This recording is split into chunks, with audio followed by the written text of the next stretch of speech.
Why does Robert De Niro have to make a fool of himself all the time? A week ago at the premiere of the new Megalopolis movie, Robert introduced a petty political angle during a Q&A session with some of Hollywood's most respected names, and of course the Trump bashing soured the taste for everyone, including the audience. There's so much I need to tell you about, but subscribe to the channel and watch this before we get into it. Well, why don't we use our limited remaining time here to talk a little bit about this question of the future, which is very much at the heart of Megalopolis. Not just the future, but I think how we might find reason for optimism even as things are collapsing around us, which I think is very much what this film deals with. I want to ask all of you, as you know, people who've really witnessed a lot of change in the art and the business and the technology of movies, like, are you optimistic about the future when it comes to cinema? All of you. You're not asking me, because I say very clearly that I believe that I'm optimistic about the future, and I hope the film explains to some degree, but I could go on and on and on as to why I am, but I'll shut up.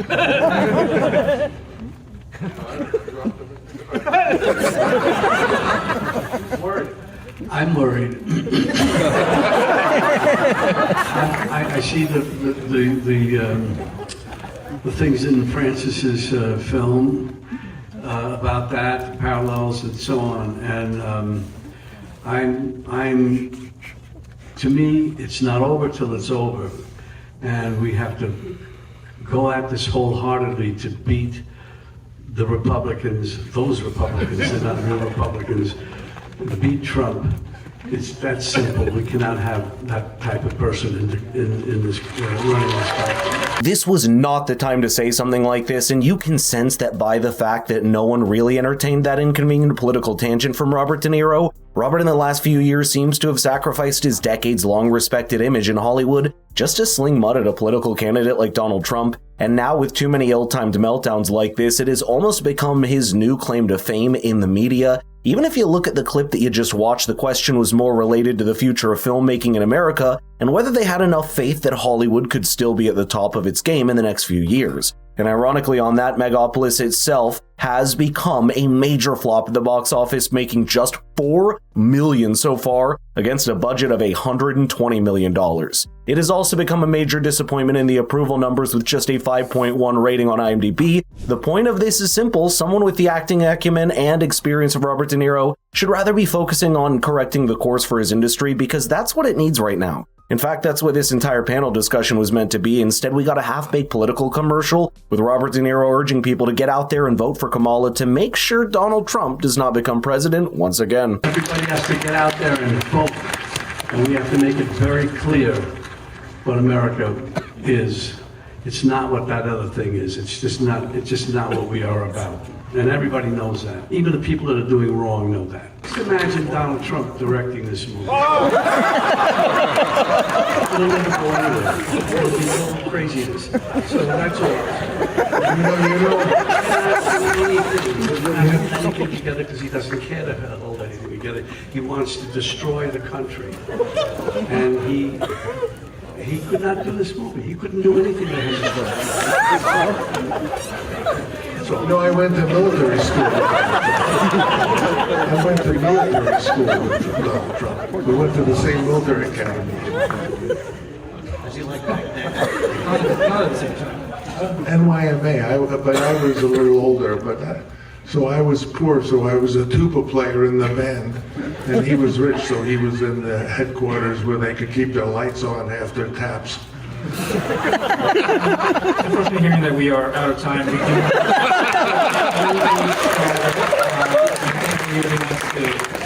see Megalopolis. I want to thank all of you, congratulate you, Francis, for this incredible. Thank you all. Thank you, Bobby. Thank you.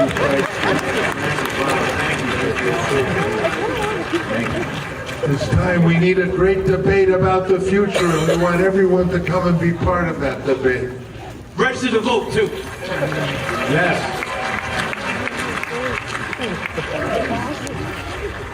Do you hear those people in the crowd laughing? I have a feeling they're laughing at him and not with him, but here's something I'd say on Robert De Niro's point. The story arc of Megalopolis follows a post-apocalyptic New York City being built back up to be a utopia. And while I don't know what the punchline was in the joke he was trying to make, that's exactly what a lot of viewers are criticizing the film's director for getting wrong. Perhaps someone like Robert De Niro, who's previously been part of director Francis Ford's work with The Godfather 2, could have chimed in with something better and more worthwhile. That's why not just the panel, but also the audience was deprived of the value they expected bringing on people so seasoned in Hollywood as Robert De Niro and Francis Ford Coppola. By the way, Robert's been very vocal about his absolute disdain for the former president, even to the point of gathering a crowd outside of his New York court hearing a few months ago just to shout him down as he left. Here's how Donald Trump himself responded to De Niro's needless political stunt. They're releasing all their criminals into our country because of this horrible president that we have.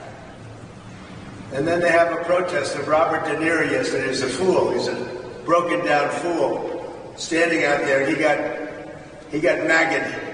He got maggot yesterday. He got a big dose of it. While Trump isn't exactly a popular figure in most of Hollywood, I can't think of any other name that flips out at the worst possible time. Not just that, he's even occasionally taken it way too far, with threats of actual physical violence against Donald Trump that wouldn't be so funny now that we understand how dangerous political rhetoric of this kind can be for political candidates. If you want an example of how far back this animosity with Trump stretches, here's a political ad from Robert De Niro all the way back in the 2016 election campaign, saying he would love to punch Donald Trump.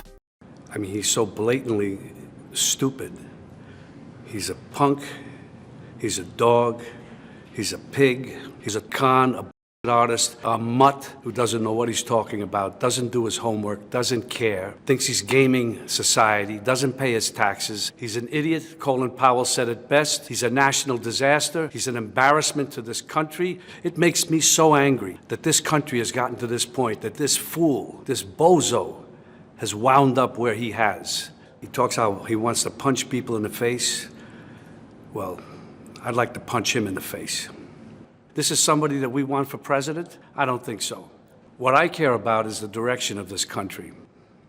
And what I'm very, very worried about is that it might go in the wrong direction with someone like Donald Trump. I don't get it. Every time you look at him lambasting Donald Trump like this, you never get to hear why he's got such disdain for him in the first place.